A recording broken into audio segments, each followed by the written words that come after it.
Bonjour, je vous accueille à Demain Lab. Je suis Stéphanie Rivier et je vous amène à réfléchir sur le monde de demain.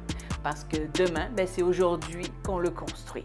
Alors aujourd'hui, on va accueillir Benoît Gagnon. Benoît est quelqu'un qui est surdoué, qui est gestionnaire, un haut gestionnaire dans une organisation et qui va nous faire réfléchir sur comment accueillir la diversité dans nos organisations et comment prendre en compte cette neurodivergence, on va dire, dans nos organisations pour faire en sorte que tout le monde soit bien, soit épanoui et puisse utiliser les forces à bon escient dans nos organisations. Bonjour Benoît. Bonjour. Benoît, qui es-tu?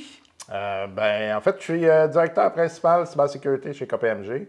Mais de manière générale, je dirais que je suis Jack of all trades, master of none. Je suis un grand slasher, je fais beaucoup de choses. Puis, lié à ma neurodivergence, notamment. OK. Moi, parce que si tu commences à nous donner tout ton CV, on va y être pendant longtemps. Hein? D'accord, j'ai coupé court. T'as coupé court, justement. Puis, ce qui m'intéresse, moi aussi, c'est cette neurodivergence-là. C'est pour ça qu'on va échanger là-dessus. Donc, ce que je vais te demander, c'est comment peut-on rêver demain avec cette neurodivergence-là? Alors, c'est une grosse question, mais je te la lance. Oui, mais c'est intéressant. Puis, il y a beaucoup d'éléments, je pense, qu'on peut apporter dans la neurodivergence qui vont de toute façon dans la diversité en général. Les neuroatypiques ou neurodivergents, là, on peut utiliser les deux termes un peu de manière interchangeable, là, mais ils ont une vision du monde qui est différente.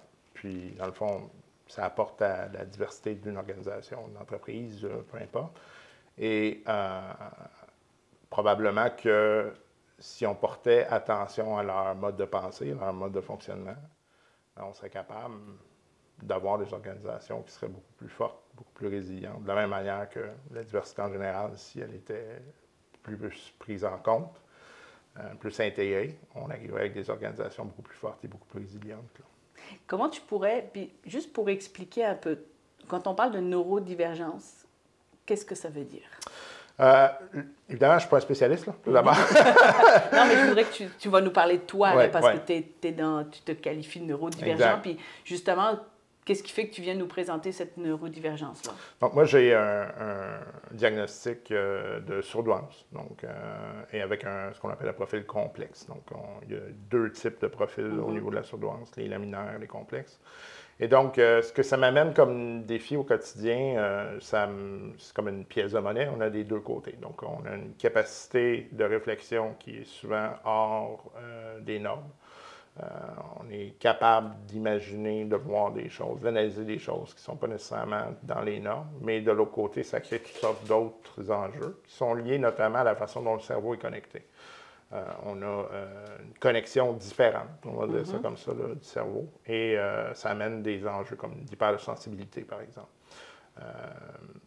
La lumière, le son, le toucher, c'est des choses qu'on ne perçoit pas nécessairement comme les autres.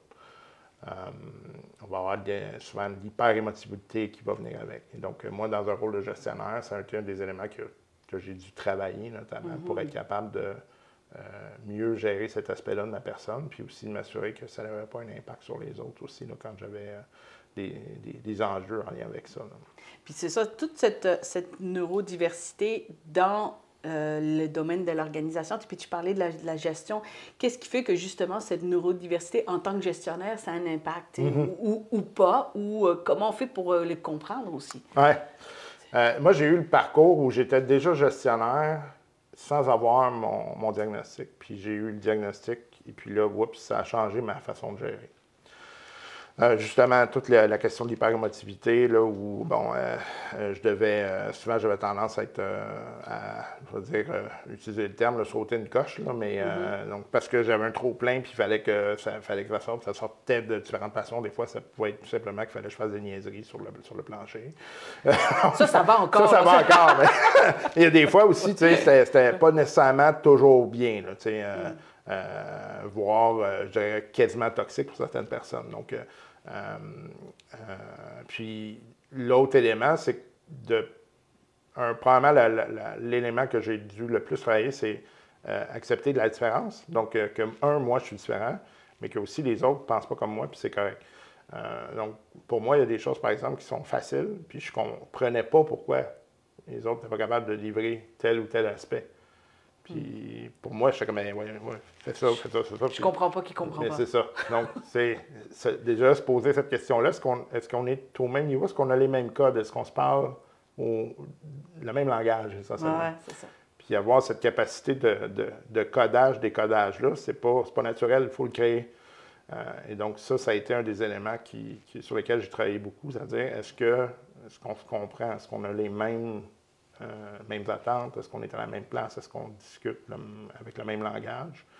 Donc ça, dans ma façon de gérer, ça a amené beaucoup de choses. Puis, honnêtement, je pense que pour un gestionnaire qui doit faire face à quelqu'un comme moi, ça a dû être un défi pour mes anciens patrons. Ah oui, dans quel sens? Bien, j'étais quelqu'un de turbulent, dans le sens où j'amenais tout le temps des idées, que c'était champ gauche, puis là, comment ça se fait, puis je pose des questions, puis je dis, ouais, mais pourquoi qu'on ne fait pas ça comme ça? Puis là, nécessairement, ça amène des défis de gestion aussi. Là. Donc, moi, j'ai été chanceux d'avoir des bons patrons dans ma vie, mais quelqu'un, qui n'est pas nécessairement bien outillé, puis qui tombe dans une situation avec un élément comme moi, va trouver ça peut-être un peu épuisant. Donc... Parce que tu parles de bon patron. Moi, j'aime ça. Puis, qu'est-ce qui fait que ce bon patron-là t'a dit que, peut-être Benoît, est-ce que c'est ton patron qui t'a dit d'aller te consulter, puis d'aller voir, de faire un diagnostic? Parce que, puis comment il a pu, c'est quoi les éléments qui lui a permis de dire, hey, ça, c'est un bon élément, Benoît, j'ai envie qu'il aille plus loin ou autre? Est-ce qu'il te l'a expliqué pour qu'il peut te dire, qu'il puisse te dire, va voir, consulte? Oui, c'est un contexte de circonstances. Dans le fond, mon patron m'a dit, garde, dans le fond, ça ne faisait pas super longtemps que j'étais vice-président. Puis il m'a dit, regarde, j'aimerais ça que tu rencontres quelqu'un, c'est un coach, puis tu sais, je pense qu'il va pouvoir te donner un coup de main, puis là, suite à ça, il est tombé le diagnostic. Mais c'est quelqu'un avec qui j'avais de la bonne communication. Je pense que c'est l'élément numéro un. Communiquer sans pression, ce fameux safe space. Être capable de dire, OK, qu'est-ce que je pense vraiment? Puis le problème aussi, quand on est, je ne dis pas que c'est tous les surdoués, mais dans mon cas, c'est qu'il y a tellement d'idées qui se bousculent, il y a tellement de choses qui se passent dans ma tête, puis il y a des fois que je sais des choses, mais je ne peux pas expliquer pourquoi je le sais. Donc, juste le fait d'expliquer une situation, il faut que je ralentisse ma tête. Fait que c'est pas évident d'expliquer ce que je veux dire. Des fois, ça prend un moment de dire, OK, regarde, là, ce que je veux t'expliquer, je vais être obligé d'y penser puis de revenir. Donc, puis ça, des fois, c'est comme, OK, mais qu'est-ce qui se passe? Il ne sait pas. Mais c'est pas qu'il ne sait pas, c'est juste que j'ai trop d'affaires qui se passent en même temps. Il faut que je comprenne. Puis ça, j'avais cette communication-là avec les patrons que j'ai eus. Tu es capable de dire, OK, c'est correct, tu reviendras. Mettez en place, puis mais j'étais quelqu'un d'impétueux aussi, dans le sens où je voulais que ça avance vite. Parce que moi, je trouvais que les choses n'allaient pas vite, parce que je voulais que ça aille vite comme dans ma tête. Est-ce que tu étais comme dérangeant avec les gens dans ton équipe? Penses-tu que peut-être tu as dérangé du monde autour de toi? Clair. Oui, parce que toi, tu ne te comprenais pas toi, tu ne savais pas comment tu fonctionnais, donc tu ne comprenais pas les autres, donc tu t'es dit, le fait que ça va pas assez vite, puis le fait que toi, tu vas trop vite, les autres disent, tu essouffles. Oui, j'étais probablement une tornade. Là. OK. Puis il y a des gens qui ont embarqué. Il y a des gens, je pense que ça fonctionnait bien. Mais il y en a d'autres où là, c'était comme, OK, regarde, c'est trop, là, ça ne peut pas fonctionner. Là. Puis c'est ça. Ce que j'ai probablement appris, c'est d'être capable de moduler. Des gens avec qui ça peut marcher. D'autres gens avec qui, faut faire autrement. Puis c'est correct. De la même manière qu'il faut faire autrement avec moi. Là. Fait que... Quand tu as reçu le diagnostic, tu dis j'ai travaillé. Tu as travaillé quoi? Comment tu as travaillé ça? Les premières étapes, c'est juste comprendre les mécanismes. Juste comment on fonctionne au quotidien. Puis il y a des choses très bêtes sur lesquelles là, j'ai été capable de mettre le doigt dessus. Des fois, par exemple, faire un événement, pour moi, c'était extrêmement épuisant. D'abord, je ne suis pas tout à fait un introverti, je suis un ambivert. Mais c'était épuisant pour d'autres raisons également. L'hypersensibilité venait jouer, donc le son, par exemple. Donc, les endroits où il y a plus de son, ça vient me prendre beaucoup d'énergie. Parce que là, j'écoute plein de choses en même temps, puis ça me fait en sorte que, bon, là, tout d'un coup, mon cerveau travaille là-dessus, puis là, bon. Fait que ça, il y a cet élément-là. Donc, trouver ces mécaniques-là. Qu'est-ce qui fait en sorte que là, par exemple, tu es dans une situation où tu risques de t'épuiser? Donc, ça, c'est des éléments. L'autre chose, ensuite de ça, ça a été beaucoup travaillé justement sur comment communiquer adéquatement avec les autres. Pour moi, le travail, c'est un exercice purement intellectuel. Mais il y a de l'émotif là-dedans. Puis je le savais implicitement, mais probablement que je m'étais habitué à travailler d'une certaine façon. Puis bon, c'était comme ça a toujours été comme ça. Mais ce qui faisait en sorte que, pour moi, quelqu'un qui arrivait avec un travail, me disait, fais ça comme ça, puis la personne m'est peut-être même donné son 120 là, puis là, je suis en train de déconstruire son idée puis de la reconstruire autrement, puis c'est peut-être en train d'y mettre un coup de poing au visage. Donc, faire autrement. Dire, OK, regarde, poser des questions, puis voir comment la personne se situe avec son travail aussi. Est-ce qu'elle est en état de recevoir des critiques, par exemple, sur la qualité ou des choses comme ça. Fait que ça, j'avais pas ça. Est-ce que c'est parce que tu saisissais pas ou tu n'avais pas les outils, tu comprenais pas, le décodage, toi, tu n'avais pas le décodage que dire, oh, il y a l'émotion, puis que ça peut peut-être déranger. Moi, je suis orientée tâche, puis je sais que ça, je vais fournir. Donc, le décodage émotif, tu l'avais, tu as dû l'apprendre? Je le sentais, mais je n'étais pas capable de... En fait, pour moi, c'était comme... j'étais plutôt dans l'exercice intellectuel. Puis il y a une de mes anciennes collègues à l'époque qui m'avait dit, tu sais, la psychologie humaine, c'est super important. Tu devrais peut-être prendre la psychologie humaine comme un exercice intellectuel. Puis c'est à partir de là que j'ai fait que, ah, oui, c'est vrai. Puis là, je commençais à m'intéresser beaucoup plus aux gens, dynamique d'équipe, etc. Puis je pense que ça m'a armé de manière beaucoup plus pertinente pour mon travail de gestion. Maintenant, je pense que je suis un gestionnaire beaucoup plus affiné que j'étais parce que j'ai un élément qui n'est pas juste... Mon savoir-être s'est beaucoup amélioré. Il n'est pas parfait, il est loin de là, mais autant j'avais du savoir-faire puis du savoir, ça c'est surtout ça, mais là maintenant mon savoir-être est ailleurs. Est-ce que tu dirais que tu le ressens ou tu l'as appris ou les deux? Les deux. Les deux? Oui. C'est sûr que il y a une partie beaucoup qui fonctionne, les sourds-doigts, on est beaucoup là-dedans, dans l'intuition, il y a comme quelque chose. Fait que ça aussi, là, c'est sûr que dans le fond, j'ai appris à utiliser ça à mon avantage. Mais oui, il y a un travail, je dirais, de connaissance fondamentale qui m'a été donné, notamment dans le coaching. Comment approcher les gens, puis pourquoi, dans le fond, c'est que moi, l'élément, c'est que je pensais que tout le monde pensait pareil. Comme tout le monde, finalement. Oui, c'est ça. C'est pareil. Tout le monde est pareil, mais c'est pas ça la réalité. Non, c'est pas vrai. Mais non. Mais c'est vraiment intéressant. Puis, tu sais, je veux dire, ce que tu nous amènes, c'est vraiment comment comprendre qu'il y a des autres qui fonctionnent différemment de nous. En même temps, effectivement, tu sais, tous les préjugés qu'on a sur les surdoués, sur tu sais, de toutes les gens qui sont dans ce monde-là, puis comment toi, tu arrives à les déconstruire ou te les déconstruire toi-même aussi là, par rapport à ça? Là? Oui, bien, c'est juste la communication, c'est d'expliquer. Ouais. Là, tu sais, dans les premières fois que j'en ai parlé avec des gens, tu sais, une des réactions souvent que j'ai eues, c'est moi-même, je ne vois pas pourquoi tu te plains, tu sais. Ah oui? Parce que souvent, c'est lié à tu es très intelligent, tu as un QI élevé. Mais c'est oui, ça fait partie de ça, mais il y a un paquet de choses qui viennent avec ça. Des problèmes d'estime de soi, des problèmes de syndrome de l'imposteur, qui viennent parce que tu es tout le temps en mode doute. Tu doutes tout le temps, tout le temps, parce que tu te questionnes tout le temps. Fait que, nécessairement, si tu te questionnes tout le temps, tu doutes tout le temps. Donc, tu vas chercher les réponses. Ouais, c'est ça, exactement. Tu es comme dans une roue qui finit plus. Fait que c'est ça amène toutes sortes d'éléments qui ont des impacts sur le fonctionnement au quotidien, sur le milieu du travail, même le milieu personnel. Donc, expliquer, par exemple, puis je vous donne un exemple bien bête, mais j'étais chez le vétérinaire avec mon chat il y a quelques jours maintenant. À cause de l'hypersensibilité, j'ai détecté quelque chose dans mon chat. Si mon chat sentait mauvais, Le vétérinaire, que l'équipe vienne sentir le chat. Non, non, tout est correct, on ne comprend pas. Puis je dis, peux-tu passer des tests sanguins, s'il vous plaît? Puis, oups, on a trouvé une pathologie qui va être soignée. Là.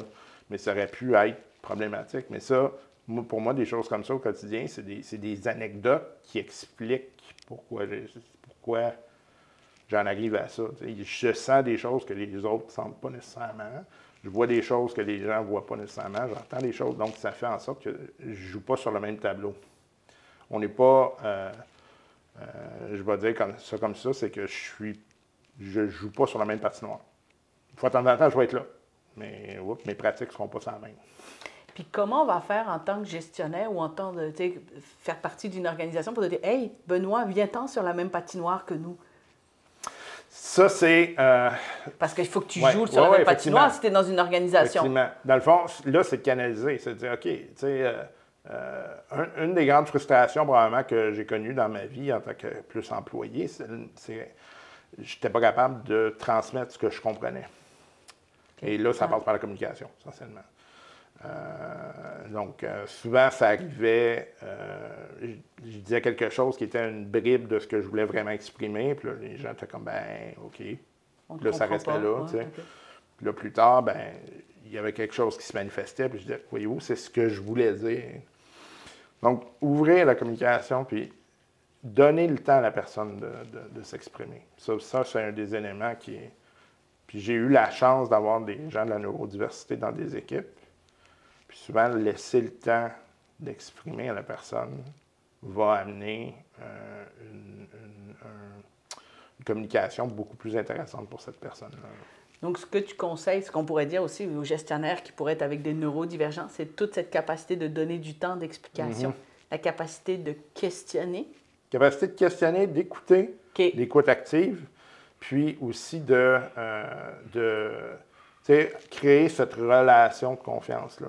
La fameuse sécurité psychologique, elle est super importante parce que, par exemple, quelqu'un sur deux comme moi, tu as le syndrome de l'imposteur, les problèmes d'estime de soi, etc., ça peut occasionner un problème de « OK, je suis en train de me mettre dans le trouble » ou « je suis en train de démontrer que je ne suis pas compétent ». Parce qu'un sourd il va toujours être en train de se dire « je ne suis pas compétent dans ce que je fais ». Tout le temps. Je doute de ce que je suis en train de te dire. J'ai une idée, je pense, mais peut-être que... Est-ce que, puis tu sais, je fais le lien avec ce que tu disais tout à l'heure parce que je détecte des choses que les autres peut-être ne détectent pas. Est-ce que le fait d'ouvrir, de dire, ben je détecte ça, tu sais, comme par exemple, on peut prendre l'exemple avec ton chat, le fait que de dire au vétérinaire, qui est quand même normalement quelqu'un qui a étudié là-dedans, je sens quelque chose, mais je ne suis pas capable de vous le dire pourquoi. Puis il pourrait dire, voyons donc, c'est qui celui-là? Il est-tu un peu comme, tu sais, il est ailleurs, là. Tu sais, le gros préjugé de faire comme, il est weird, lui. Exact. C'est ça, parce qu'on a puis c'est documenté, là, cette espèce de, je vais dire, d'omniscience-là, mais de capacité à sentir des choses que les autres ne sentent pas. Puis c'est ça, il y a de la documentation là-dessus. On pourrait aller mettre le doigt sur qu'est-ce que c'est exactement. Parce que le cerveau fonctionne autrement. Il capte d'autres choses que les gens ne captent pas nécessairement. Mais tu sais, justement, est-ce que j'aurais parlé de ça il y a quelques années? Jamais. Tu serais reparti avec ton chat et tu dis, OK, c'est moi qui doute, là. Oui, parce que j'aurais pas senti que... Puis j'ai pas dit à la personne, tu sais, genre, c'est parce que moi, je fonctionne pas. Non, j'ai juste dit, on peut-tu passer un test, s'il vous plaît? mais ouais, c'est ça. Mais ça, maintenant, je suis capable de l'identifier. Quand ça se passe, OK, c'est probablement que je détecte quelque chose que les gens ne détectent pas. Donc, toute ta capacité de t'affirmer là-dedans, puis d'assumer que, oui, il y a des choses que je vois, que les autres ne voient pas ou entendent, ou en tout cas des choses comme ça, et je suis capable de le dire. Est-ce que toi, dans ton organisation, tu en parles de cette neurodivergence-là? De plus en plus. Encore une fois, c'est assez récent. J'ai fait quelques sorties publiques plus récemment là, sur cette situation-là. Puis je pense que globalement, on en parle de plus en plus de la neurodiversité. Là, donc, il y a comme un timing, disons, là, qui semble intéressant, là, où là, on est capable d'avancer là-dedans. Donc, mon patron est au courant. On a eu quelques discussions là-dessus. Là, je pense que c'était un peu la première fois qu'il devait dealer avec ça. Donc, on a eu des discussions. J'ai parlé à quelques collègues, mais tranquillement. Puis, tu sais, je ne suis pas nécessairement... c'est pas mon élément qui me permet de m'affirmer. Juste que des fois, ça tombe sur des sujets qui, bon, ben regarde, c'est comme ça que je fonctionne. Puis là, oups, ça ouvre la discussion sur autre chose. C'est ça. Donc, ce que j'entends, c'est que tu expliques comment tu fonctionnes. Pas Ouais. forcément dire, voilà, mais ça se peut que je fonctionne comme ça. Parce que quand tu dois nommer aussi, tu sais, je suis surdouée, tu sais, tout de suite, tu as l'image du petit bolet, là, avec des petites lunettes, puis qui sait tout sur tout, là, puis qui veut tout nommer. Et donc, tout le préjugé que les gens ont de ça, puis qu'eux-mêmes aussi peuvent être mal à l'aise avec ça. Oui, c'est ça. Souvent, c'est, encore une fois, c'est tout ce qu'on a souvent de la surdouance, c'est ce qui est dans les grands médias, on va dire ça. C'est dans le cinéma, là, tu sais. Bon, fait que là, tu penses nécessairement à une personne hyper intelligente, mais qui arrive avec ses faiblesses aussi, puis son mode de fonctionnement. Il y a toute une mécanique en tout qui est complètement différente. Ça, c'est nécessairement pas facile non plus à expliquer. Je veux dire, je commençais à descendre comment je fonctionne au quotidien. Je fais pas ça.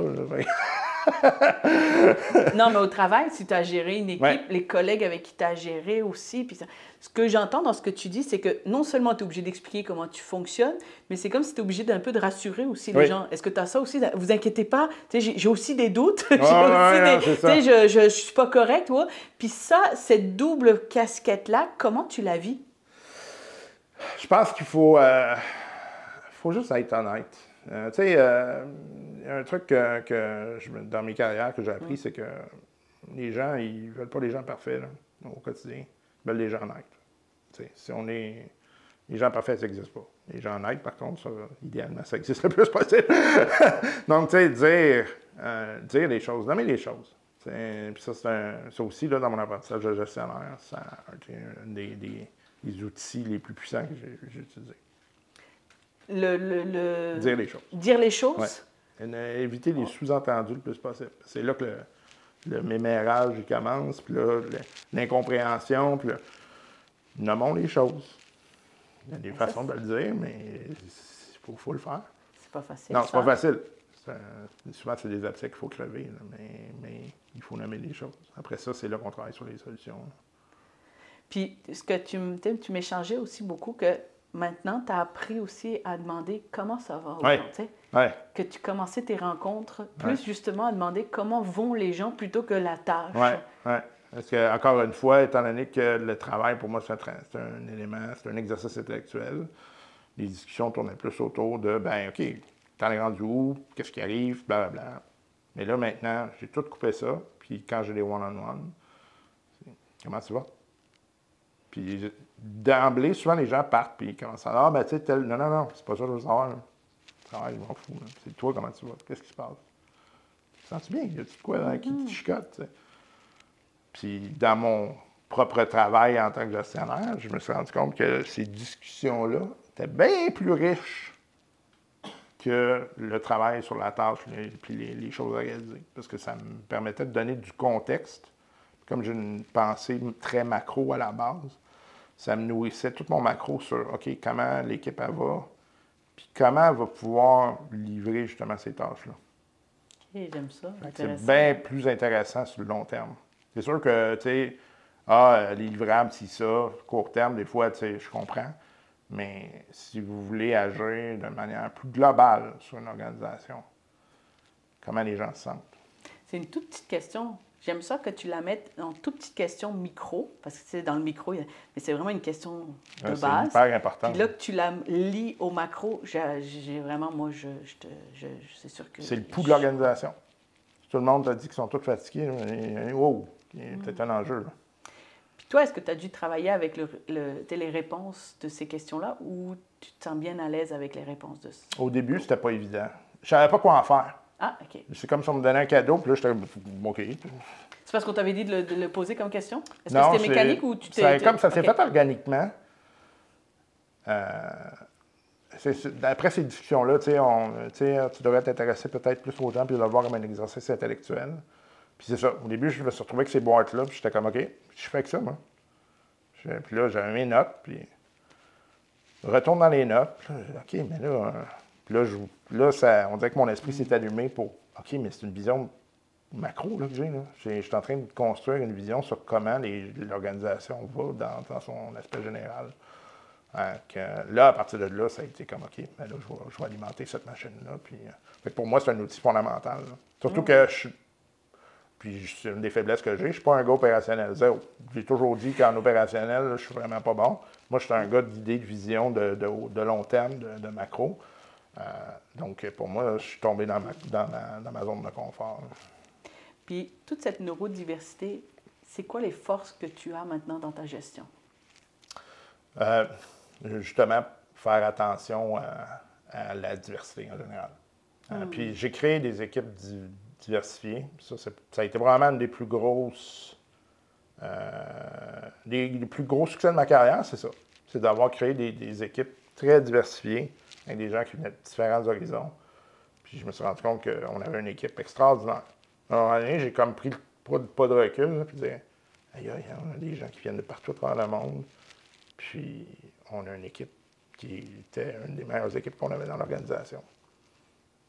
Tout le monde avait du fun, tout le monde fonctionnait bien. Puis, je suis comme, good job, je peux m'en aller.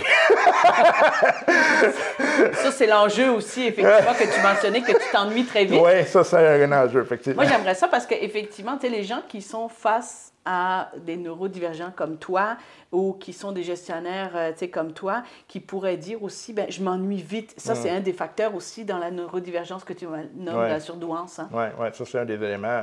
J'ai changé d'emploi, je ne sais pas combien de fois, parce que j'avais fait le tour. Ouais. Donc, j'ai compris. Est-ce que je suis capable de me nourrir là-dedans? Ben, bien souvent, non. Donc, c'était une des raisons pourquoi il fallait que je passe à d'autres choses. Donc, en tant que moi-même surdoué, maintenant, je me suis trouvé des mécanismes qui vont me permettre d'aller voir autre chose. Je fais des cours à l'extérieur. J'ai tout le temps des projets sur le côté qui me permettent de m'alimenter. Mais c'est un des éléments que je dirais aux gestionnaires, si vous avez des gens comme ça dans vos équipes, c'est d'avoir ces discussions-là, parce que tu t'emmerdes. C'est tout con comme question, mais tu veux-tu aller goûter à d'autres choses? Parce qu'on se carbure à la nouveauté. Le cerveau, il a besoin de la nouveauté tout le temps. Puis c'est là que des méthodologies comme la gestion agile peuvent être super intéressantes là-dedans. OK. Parce que souvent, la gestion agile, c'est de donner de la visibilité sur ce qu'il y a à faire. Un des éléments de base, c'est ça. Voici tous les éléments qui existent à travers l'organisation, puis on veut faire ça. Là. Bon, ben là, moi, je vais aller prendre ça. Je pars avec, je pars avec mon petit paquet, puis je vais aller le faire. Donc, ça permet de dire, OK, ben quelqu'un qui pense, qui s'emmerde un peu, ben je vais aller vivoter un peu à côté dans d'autres choses. Fait que, je vais aller prendre ça, Et on mentionnait aussi que, tu sais, dans le monde VICA, tu sais, on en parlait, puis tu disais que, justement, les gens neurodivergents sont bons ou sont plus à l'aise dans le monde VICA dans lequel on est. Qu'est-ce que tu en penses? Ben oui, c'est ça. Étant donné que le monde VICA, ça change rapidement, c'est des univers. Les univers d'affaires aujourd'hui, c'est des univers qui sont très changeants, qui vont appeler à se transformer rapidement. Donc, cette capacité d'aller voir le nouveau, d'être intéressé par la nouveauté, va faire en sorte qu'on est capable de s'adapter rapidement dans les nouveaux environnements d'affaires. Ou même, sans nécessairement de s'adapter, juste de voir ce qui s'en vient. Donc là, ça peut amener à nourrir une vision stratégique, par exemple. C'est ça que tu mentionnais, tu voyais, toi, des tendances dans les organisations, tu voyais au niveau stratégique, tu étais capable de voir ce qui allait se passer au niveau stratégique dans certaines organisations. Oui, tu sais, par exemple, la vague d'inflation qu'on a là, je l'ai prévue en avril 2020. J'ai fait un rapport à mon ancien employeur disant, voici ce qui va se passer dans les prochains mois. Puis tout ça, tout ce qu'on vit au niveau économique, je l'avais prévu. Puis je suis chanceux, là, je l'ai écrit. Mais il y a beaucoup de fois où j'ai jamais écrit. J'ai juste dit ça s'en vient. Puis bon, les mots s'envolent. Hein? On va te demander d'écrire pas mal d'affaires maintenant. Mais c'est ça, c'est genre parce que là, j'ai su capter de quoi dans l'environnement, dans ma lecture, qui a fait en sorte que, ben oui, on s'en allait vers là. Wow! Écoute, je pense que les entreprises auraient un intérêt justement à écouter plus les gens comme toi pour voir justement, ou être ouvert un peu par rapport à tout ce tout ce qui pourrait s'en venir, tous les éléments qui fait que, tu sais, parce que, je veux dire, si tu arrives à cette conclusion-là, c'est certainement parce que tu as sélectionné certaines informations, parce que tu as fait des liens avec des informations, avec tes connaissances et ce que tu vois, qui fait que tu as permis d'aller dans une conclusion ou dans une idée ou voilà qu'est-ce qui s'en vient. Oui, puis avec des bagages qui sont justement hyper diversifiés. Et, bagages d'études, économie, sciences politiques, relations internationales, gestion, qui m'ont amené à être capable de dire, OK, pourquoi je vois ça? Bien, pour ces raisons X, Y, là. Bien, dans les milieux complexes. Oui, c'est ça, exact. Tu es à l'aise dans un milieu complexe, toi. Oui, Grand Morin, là. C'est ça. Traduction à la pensée complexe. Tu es vraiment là-dedans. De tout ce que tu m'as mentionné, par rapport autant employé, autant gestionnaire, tout l'impact que ça a, la neurodiversité, moi, j'aimerais quand même qu'on puisse mettre en place, ça serait quoi les 2, 3 ou 4 solutions que tu pourrais proposer pour que les organisations puissent s'ouvrir à cette neurodiversité-là? Du côté des employés, ben, tu sais, puis là, je vais parler peut-être aux gens qui sont un peu comme moi, tu sais. Si vous l'êtes, c'est correct. Il faut juste le mentionner. Les gens ne savent pas si vous ne le dites pas. Donc, ça en fait partie. Donc, le mentionner. Dire, voici la situation, voici comment je fonctionne, puis voici mes forces et faiblesses. Donc, de la même manière, les gens qui sont en organisation, qui ne sont pas nécessairement neurodivergents, là, c'est de dire, OK, bien, ça se peut que ça existe. Ça se peut qu'il y en ait dans l'environnement, puis on ne le sait pas. Ou on le sait peut-être, ou on a des doutes. Donc, faut faire attention à comment on va réagir avec les gens. Donc, aussi, il y a des gens qui souvent, on va dire le weird du bureau, là. Oui. Bien, c'est peut-être ça, là. Moi, j'étais le weird du bureau. Checker le weird. Oui, c'est ça. Fait que c'est ça. Donc, tu sais, est-ce que, peut-être pas l'aborder de front, mais tu sais, des fois, il faut créer les conditions pour qu'il y ait ces discussions-là aussi. Donc, ça serait un élément. Puis encore une fois, je retourne beaucoup à la question de la sécurité psychologique. Tu sais, s'il y a des gens qui sont dans ces situations-là et qui ne sentent pas, qui ont les coups des franges pour en parler, ça n'arrivera pas.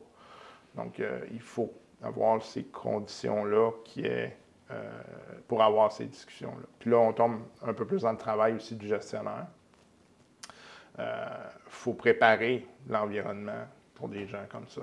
Ça ne se fait pas en criant ciseaux, c'est pas facile, mais ça demande de créer une dynamique.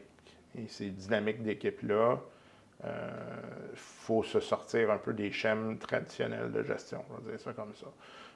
Encore une fois, je suis un amoureux des méthodologies agiles, c'est sûr que je suis biaisé, mais j'ai l'impression qu'il y a quand même pas mal de réponses qui se trouvent là. Puis si on y allait concrètement, ça serait quoi mettre la sécurité psychologique dans l'équipe? Tu penserais à quoi, toi? Qu'est-ce qui t'a aidé, toi? Bien, tu sais, je parlais souvent du one-on-one, tu sais. Pour moi, ça, là, c'est un élément fondamental du travail du gestionnaire. D'être capable de faire parler les gens sur leurs conditions, sur qu'est-ce qui se passe, comment ils voient le monde. Puis, cet élément-là, là, à mon avis, là, est probablement l'élément numéro 1 sur lequel les gestionnaires devraient travailler, parce que c'est là qu'ils vont aller puiser dans, OK, c'est quoi les forces et les faiblesses de mon équipe? Puis là, oups, d'un coup, là, ce genre de discussion-là peut émerger. Tu sais, moi, je suis comme ça, puis ça m'amène à voir ça. Ah, OK, bon, bien là, ça veut dire qu'il faut le computer, il faut le mettre dans comment on va fonctionner globalement. Donc, et ça, là, c'est probablement l'élément le plus fondamental. Puis, tu sais, je l'ai vécu, là, il y a des organisations où les gestionnaires n'ont pas le temps. C'est ça qu'ils vont te dire. C'est souvent les gens vont dire, j'ai pas le temps de faire ça. C'est pas normal. Ça devrait pas. Ce temps-là, c'est pas du temps gaspillé. C'est du temps qui est stratégique. Les gens ne comprennent pas comme ça.